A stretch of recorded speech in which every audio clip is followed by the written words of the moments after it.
دماغك بيكدب عليك كل يوم في كل قرار، والأسوأ انت مش حاسس. النهاردة هنكشف أكبر خدعة بيلعبها عقلك عليك وإزاي تحمي نفسك. أهلا بيكم في حلقة جديدة من الكتب اللي غيرت حياتي. أنا عبد الرحمن خلف. النهاردة هنتكلم عن واحد من أخطر الكتب اللي قريتها في حياتي، Thinking Fast and Slow لدانيال كانيمان. الكتاب ده مش مجرد كتاب علم نفس، ده كتاب بيكشف لك ازاي كل حاجة بتفتكرها صح ممكن تكون غلط، وازاي دماغك من غير ما تحس بتاخد قرارات نيابة عنك. وانا شخصيا لما قريت الكتاب ده حسيت ان كل حاجة كنت عارفها عن نفسي كانت وهم. قبل ما نبدأ خليني أقولك مين دانيال كانيمان. ده عالم نفس أمريكي كسب جائزة نوبل في الاقتصاد سنة 2002. مش في علم النفس، في الاقتصاد. ليه؟ لأن أبحاثه غيرت فهمنا الكامل لإزاي البشر بياخدوا القرارات الاقتصادية. والكتاب ده Thinking Fast and Slow هو تلخيص لأكتر من 50 سنة أبحاث أثبتت إن إحنا مش ريشونال زي ما بنفتكر. إحنا مخلوقات عاطفية، بنستخدم المنطق عشان نبرر قراراتنا العاطفية. ولو فهمت الكتاب ده صح هتبدأ تشوف نفسك وتشوف العالم بشكل مختلف تماما. وعشان نفهم الكتاب لازم نبدأ من الأساس. كانيمان بيقول إن دماغنا فيها نظامين للتفكير، سيستم 1 وسيستم 2، وفهم الفرق بينهم، وده أهم حاجة في الكتاب كله. سيستم 1 ده النظام السريع التلقائي اللي بيشتغل من غير جهد، ده اللي بيخليك تعرف إن 2 زائد 2 بيساوي 4 من غير ما تفكر. ده اللي بيخليك تعرف إن الصوت ده زعلان من نبرة صوته بس. ده اللي بيخليك تفرمل لما تشوف عربية جاية عليك من غير تفكير واعي. سيستم 1 سريع جدا وقوي، بس عنده مشكلة كبيرة، إنه بيعتمد على الشورت كاتس اسمها الهيرستكس. والشورت كاتس دي بتوقعنا في أخطاء ممنهجة. يعني إيه؟ يعني دماغك بيستخدم قواعد سريعة عشان يوفر طاقة، لكن القواعد دي مش دايما صح. ودي المشكلة الكبرى، لأن سيستم 1 بيشتغل تلقائيا، انت مش بتتحكم فيه أصلا ومش بتحس بيه. طيب ايه هو سيستم 2؟ سيستم 2 ده النظام الواعي والبطيء والمنطقي. ده اللي بيشتغل لما بتحل مسألة رياضيات صعبة، ده اللي بيشتغل لما بتاخد قرار مصيري، ده اللي المفروض يراجع سيستم 1 ويصلح غلطاته. بس المشكلة ان سيستم 2 كسلان، هو بيحتاج طاقة تركيز ومجهود، وعشان كده دماغك بيحاول يتجنبه على قد ما يقدر. النتيجة 2 بياخد معظم سيستم 1 في القرارات اللي بيوافق عليها من غير مراجعة حقيقية. خلينا اديك مثال بسيط. لو سألتك مضرب وكورة سعرهم $1.10، المضرب أغلى من الكورة $1، يبقى الكورة سعرها كام؟ سيستم 1 هيقول لك 10 سنت بسرعة، بس دي إجابة غلط. لو المضرب أغلى $1 والكورة 10 سنت، يبقى المضرب $1.10 والمجموع $1.20 سنت، مش $1.10. الإجابة الصح الكورة 5 سنت والمضرب $1.05 سنت. شفت؟ سيستم 1 جاوب بسرعة وكمان غلط، وسيستم 2 كان كسلان فوافق على الإجابة من غير مراجعة. ودي بالظبط المشكلة اللي بتحصل في حياتنا اليومية. ولو ربطنا ده بالفيديوهات القديمة في السلسلة زي كتاب 1984 بتاع جورج أورويل، هنلاقي إن الأنظمة الديكتاتورية بتستغل سيستم 1 بالظبط. بيكرروا الأكاذيب لحد ما سيستم 1 يصدقها تلقائيا، وسيستم 2 يبقى كسلان قوي إنه يشكك أو يفكر حتى بشكل نقدي. وده بالضبط اللي كانيمان بيحذرنا منه، إن سيستم 1 ممكن يخدع ويستغل ويتلاعب بيه وإحنا مش حاسين. طيب لو سيستم 1 بيغلط، فإيه أنواع الأخطاء دي؟ كانيمان سماها cognitive basis، وده أخطر جزء في الكتاب. أولاً البيزس unshoring. يعني إيه unshoring؟ يعني دماغك بتتأثر بأول رقم أو معلومة بتشوفها حتى لو ملهاش علاقة. مثال، لو قلتلك هل عدد الدول الأفريقية في الأمم المتحدة أكتر من 45، وبعدين سألتك طيب في رأيك كام دولة أفريقية في الأمم المتحدة؟ هتلاقي إن إجابتك قريبة من 45 مع إن الرقم ده كان عشوائي. ده اسمه unshoring.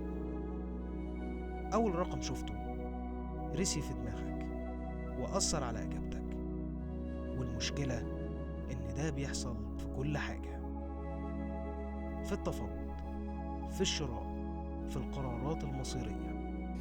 أول سعر تشوفه بيأثر على تقييمك لباقي الأسعار. أول عرض في التفاوض بيحدد اتجاه المفاوضات كلها. تاني حاجة Base Availability Heuristics. يعني إيه؟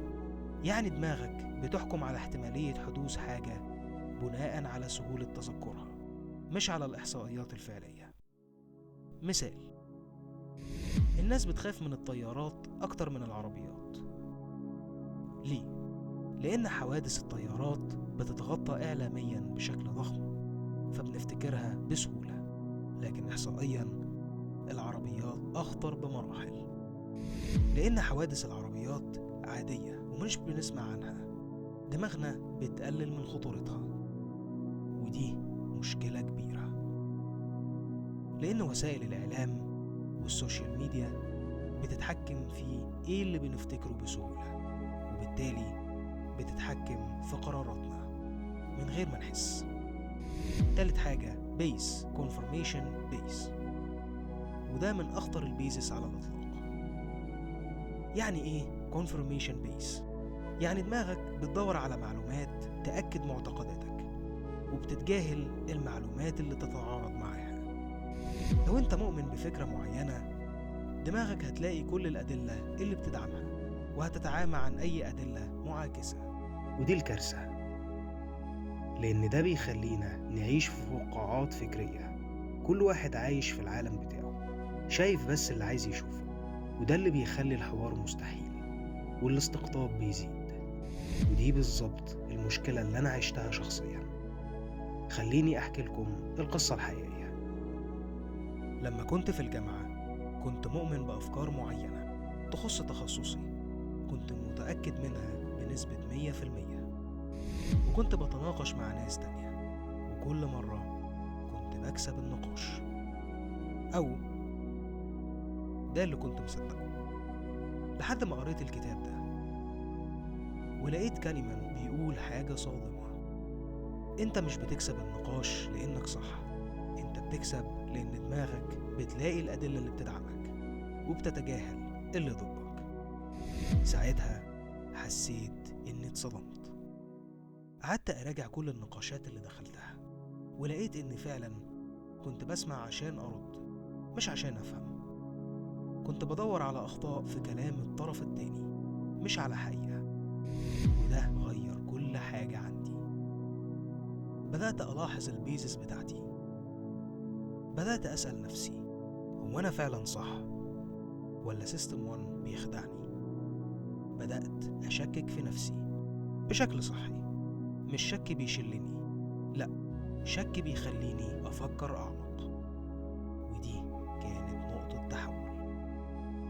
ولو رجعنا لكتاب Man's Search for Meaning لفيكتور فرانكل، هنلاقي إن فرانكل كان بيقول بين المثير والاستجابة في مساحة، وفي المساحة دي الحرية.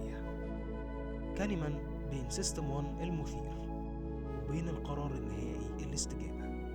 لازم يكون في سيستم 2 يراجع، يفكر، يتأكد، ودي المساحة اللي فيها الحرية الحقيقية. طيب كل الكلام ده حلو، بس ازاي نطبقه في حياتنا؟ كانيمان بيقول حاجة مهمة جدا، انت مش هتقدر تمنع سيستم 1 من الشغل، ده تلقائي، لكن انت تقدر تدرب سيستم 2 انه يراقب ويتدخل. ازاي؟ اول حاجة سلو داون. لما تيجي تاخد قرار مهم بطل. سيستم 1 بيحب السرعة، سيستم 2 محتاج وقت. قبل ما تشتري، قبل ما توافق، قبل ما ترفض، خد نفس واسأل نفسك، هو أنا فعلا مقتنع ولا ده رد فعل تلقائي؟ تاني حاجة اعرف البيزس بتاعتك. كلنا عندنا بيزس، مفيش حد فينا محصن، لكن لما تعرف انك عرضة للانشورنج كونفرميشن بيزس هتبدأ تلاحظهم. وأول خطوة في العلاج هي الوعي. تالت حاجة دور على الرأي المعاكس. عمدا روح اقرأ أو اسمع الطرف التاني، مش عشان توافقه، لأ، عشان تتأكد إنك فاهم كل الجوانب مش جانب واحد بس.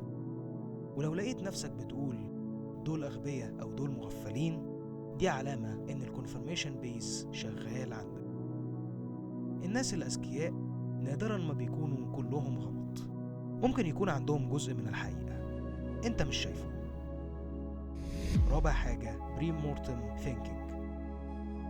قبل ما تاخد قرار تخيل ان القرار ده فشل ذريع، واسأل نفسك ايه الاسباب اللي ممكن تخلي ده يحصل. التفكير ده بيجبرك تشوف المخاطر اللي سيستم 1 بيتجاهلها وبيخليك تاخد قرارات أذكى.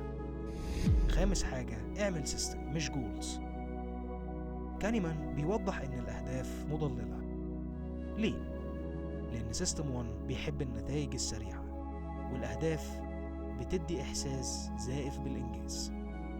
بدل ما تقول عايز اخس 10 كيلو، قول هبني نظام يومي للاكل الصحي والرياضة. السيستم هو اللي مستدام مش الهدف.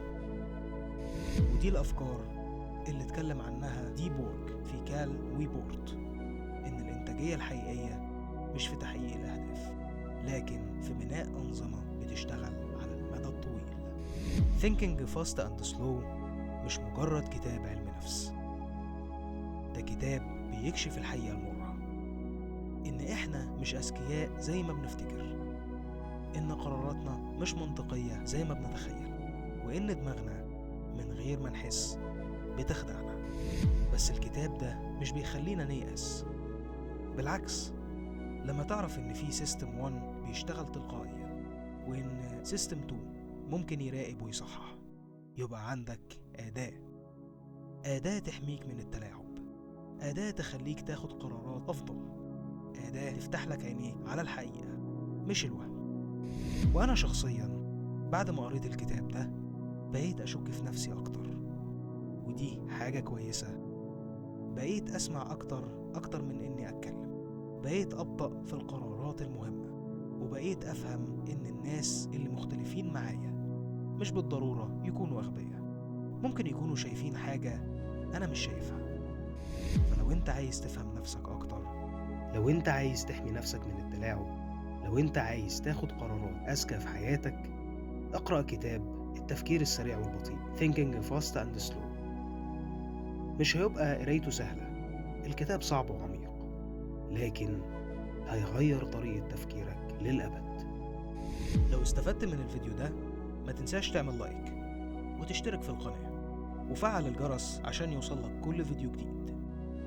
ولو عندك تجربة مع الكتاب ده أو عايز تشارك بيز لاحظته عندك، اكتب في الكومنتات، عايز أسمع منك. وانضم لمجتمعنا على واتساب سباركس سكواد، هنتناقش مع بعض ونشارك أفكار أعمق. شكرا ليك إنك كملت معايا، وإلى اللقاء في الفيديو الجاي. كان معاكم في التعليق الصوتي عبد الرحمن خلف، في المونتاج والإخراج عبد الرحمن عيد.